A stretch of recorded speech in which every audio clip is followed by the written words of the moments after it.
Seeing a battery warning light pop up on your dash is never a good sign. And if it is accompanied by a check engine light and the code P063D, you have got a specific issue with your generator voltage sense circuit being high. This applies to a lot of vehicles like Dodge, Ram, or Mazdas. Essentially, your alternator or generator is doing more than just spinning.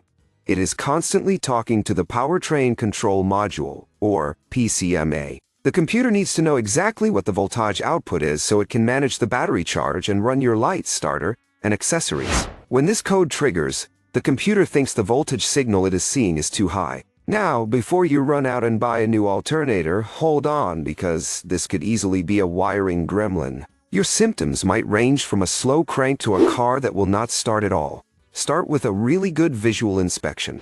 Look at the serpentine belt. Is it loose? Is the tensioner wobbly?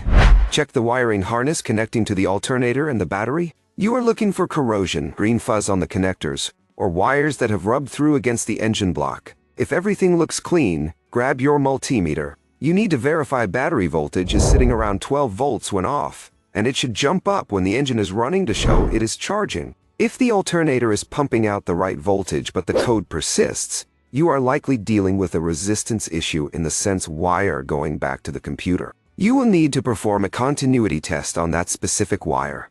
Remember to disconnect the battery before doing resistance checks to avoid frying your meter. A reading of 0 ohms is perfect, but if you get an infinite reading or high resistance, you have found your problem: a broken or corroded wire. Do not make the mistake of replacing the PCM or the battery until you have triple-checked those connectors, because a 10-cent fuse or a corroded terminal is often the real culprit here.